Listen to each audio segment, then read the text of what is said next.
Hey, welcome back. In Exodus 15:11, Moses supposedly asked the question, "Who among the gods is like you, Jehovah?" Now, the Hebrew Bible more or less assumes that other gods exist. It's just a given. It doesn't argue against it. The central thesis seems to be that Jehovah is the top dog. He's the one that's in control of all the others. He is like the head of the council, so to speak. Now, Baal was a very, very important god in ancient Palestine. He was a god that people attributed the success of their harvests to because supposedly he had the ability to bring about rain or to keep rain from occurring. In the Story of Aqhat from ancient Ugarit, we encounter a prophecy about a 7-year drought. Now, initially this might remind you of Pharaoh's dream of 7 years of plenty and 7 years of famine, but it has much more striking parallels to the contest between Baal and Jehovah on Mount Carmel.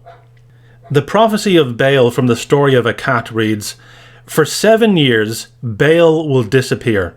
For 8 years the rider of the clouds will dispatch no dew or rain. Rivers and springs will dry up. The voice of Baal will not signal a single thundershower." Elijah's prophecy compares well. "As surely as Jehovah, the God of Israel, whom I serve, is living, during these years there will be no dew or rain except by my word." That's a very interesting comparison there, isn't it, between the words of Baal and the words of Jehovah's prophet, describing the same thing.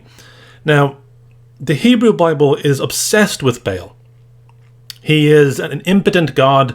His followers are wicked and degenerate and even worthy of death.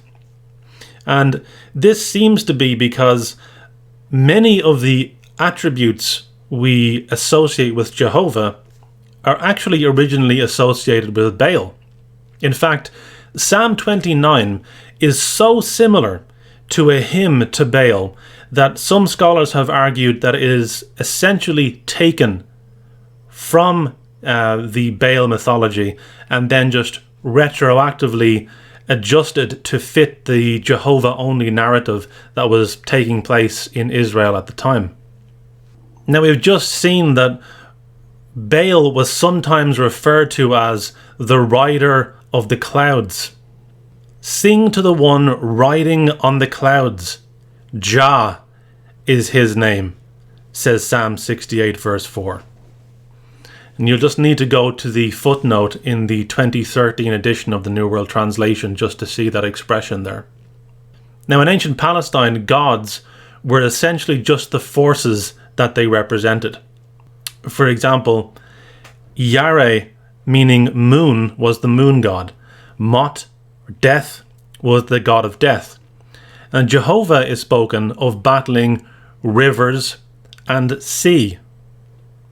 Baal is seen as defeating many of these gods, including sea, river, and the mythic Leviathan.